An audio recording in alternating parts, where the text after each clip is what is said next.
ज्यादा पूछा जाता है, कारपेंटरी के बारे में ज्यादा पूछा जाता है। तो देखिए आप, टूल्स, जो भी वाइवा ओसी होता है या कोई भी किसी के बारे में जानकारी लेना चाहता है, ज्ञान लेना चाहता है, कितना आता है, तो क्या 4-5 चीजों के बारे में बात करेंगे। टूल्स क्या है, उस शॉप का नाम क्या है, वह कौन कौन सी ऑपरेशंस होती है। अब ऑपरेशंस होती है तो देखिए, कारपेंट्री है और वेल्डिंग है, तो सीधे सीधे बात करेगा कि ऑपरेशंस होते हैं, कोई जॉइंट भी बना लेते हैं, तो जॉइंट कितने प्रकार के होते हैं, वो हमें जॉइंट पता होनी चाहिए। टूल्स अगर हैं तो टूल्स 2 प्रकार के हैं, वर्किंग टूल्स और मेजरिंग टूल्स, है ना। तो मेजरिंग टूल्स कौन कौन से होते हैं, तो जैसा आपको पता है, फिटिंग की अगर हम बात करते हैं तो फिटिंग में क्या आता है, फिटिंग के अंदर वर्नियर कैलिपर रहेगा, माइक्रोमीटर रहेगा, और मेजरमेंट में क्या काम आएगा, सरफेस प्लेट रहेगी, और क्या काम आएगा, वर्नियर राइट गेज रहेगा, आउटसाइड कैलिपर, इनसाइड कैलिपर, है ना।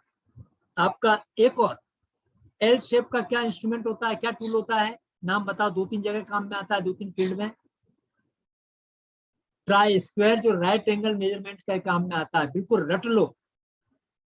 Try square is for measuring the right angle of the processed material of piece. जो भी हमने फाइलिंग की है, स्मूथनिंग की है ना, जो भी कुछ किया है, तो राइट एंगल में बनाया कि नहीं बनाया, बन पाया कि नहीं बन पाया।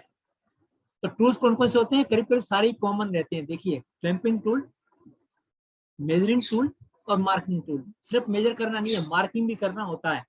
चौक लगा लेते हैं, काला लगा लेते हैं, ब्लू लगा लेते हैं, ड्राई हो जाता है, वो ड्राई लगाया या वेट लगाया, जब ड्राई हो गया तो मार्क लगाते हैं। तो मार्किंग करने वाले टूलों को हम क्या कहते हैं, मार्किंग टूल्स।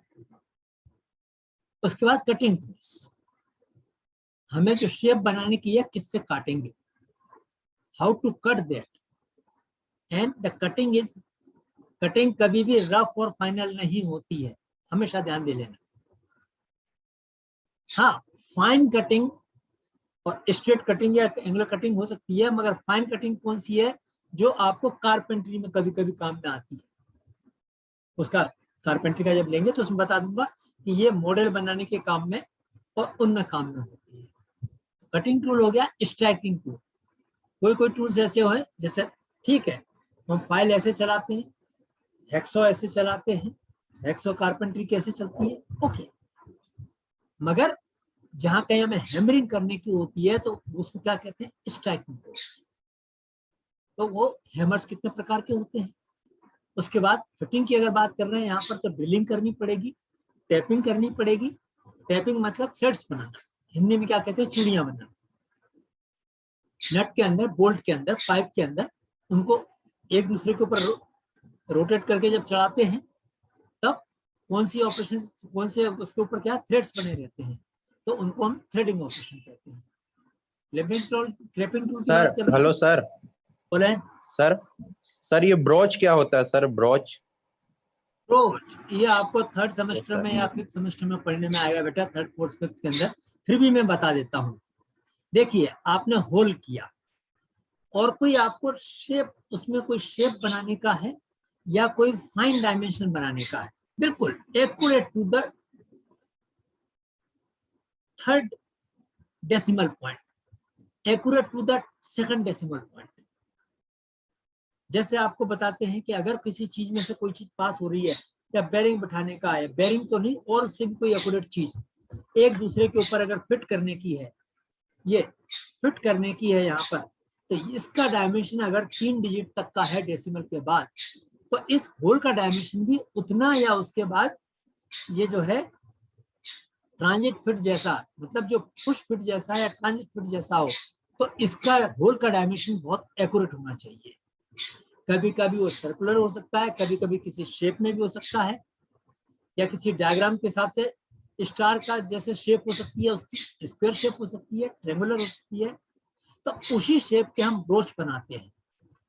मतलब अगर वो देखिए आप, इतना अगर वो ब्रोच इतना लंबा है, 3 फीट का लंबा है, तो स्टार्टिंग का जो वो जो है शेप उसका, वो इतना होता है कि 1-2 इंच उस होल के अंदर जो ऑलरेडी बना हुआ उसमें चला जाए।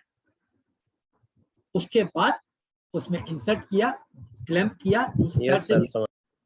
और इसको ऐसे रब करते हैं तो फाइनल शेप का डायमेंशन आखिरी वाला होता है, आखिरी से 2-3 वाला, और cut cut cut cut cut करके ऐसा, है ना, इस तरीके से बना रहता है। मैं आपको शेप बना के दिखाता हूँ।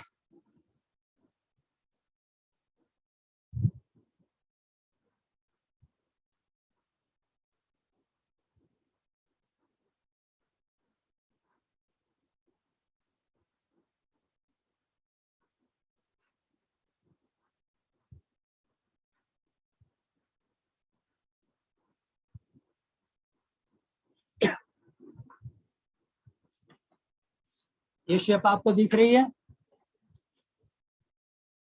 शेप दिखी आपको, यस सर, यस सर। है ना,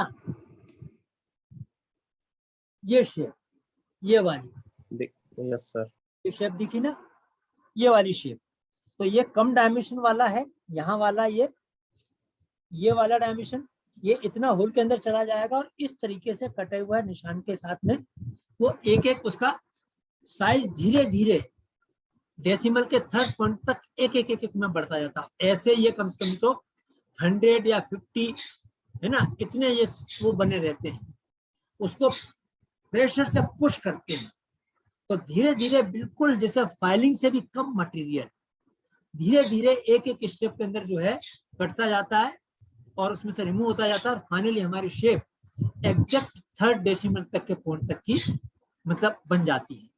और वो जो शेप बनेगी बिल्कुल फाइनल बनेगी, जहां हम कटर यूज नहीं कर सकते हैं, जहां हम कोई और ऑपरेशन अप्लाई नहीं कर सकते हैं, बोर करते हैं, अगर ड्रिल करते हैं, बोरिंग करते हैं, रीमर चलाते हैं हम, है ना, तो वो सर्कुलर रहता है। तो ब्रोच क्या है, ब्रोच हमेशा नॉन सर्कुलर डायमेंशन को बनाने के काम में आता है। जो भी हमारी शेप है, स्टार की शेप की हो गई, ट्रेंगुलर शेप की हो गई, स्क्वायर शेप की हो गई, हेक्सागोनल की हो गई, कोई भी शेप हो सकती है।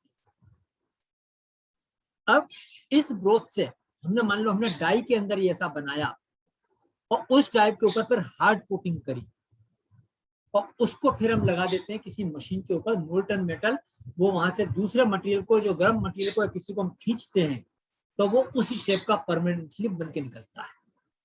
तो डाइयों के अंदर ब्रोच का ऑपरेशन होता है, बहुत ही एक्यूरेट फिटिंग के अंदर हम ब्रोच का ऑपरेशन करते हैं कि वो डायमेंशन जो कि नॉन सर्कुलर है, सर्कुलर भी हो सकता है ना, मगर सर्कुलर के अंदर जनरली हम ग्राइंडिंग का ऑपरेशन यूज कर लेते हैं।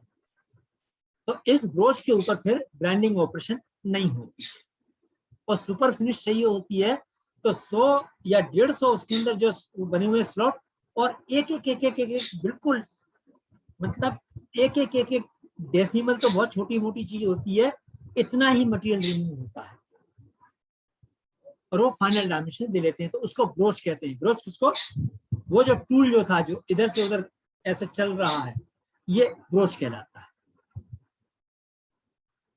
अच्छा, अब मेरे को ये बताओ बेटा, जिस किसी ने पूछा था ब्रोच के बारे में, हेलो, हाँ यस सर।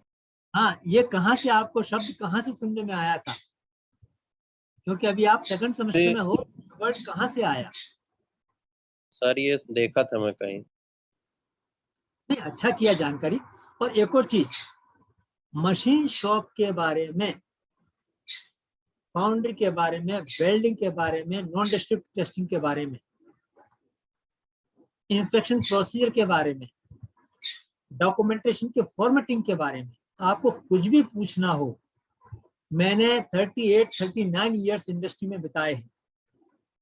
कम से कम मैं मतलब कम से कम मैं इतना तो समझा सकता हूं कि जो आपको कन्विंस कर सकूं कि हाँ आप समझ गए। ज्यादा हाई फाई बात नहीं करता मैं कभी भी।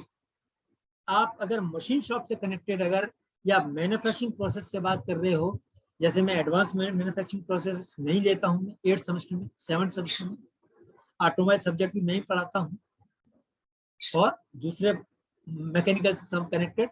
तो जो कुछ भी आपके दिमाग में आता है लेक्चर के चलते में आप बीच में कुछ भी रैंडमली पूछ सकते हैं। ये मत सोचिए कि हाँ ये है कि मेरी स्लाइड चल रही है तो मैं बाद में ये कह सकते हैं सर मेरा एक क्वेश्चन है जो कि नॉन टॉपिक है जो भी आप पढ़ा रहे हैं, मगर फिर भी मैं पूछना चाहता हूँ, you are all are welcome. मैं हमेशा उसके जवाब देने की कोशिश करूंगा। Yes sir. कभी भी हेजिटेट नहीं करना, कभी भी, क्योंकि देखिए आज आपके दिमाग में कोई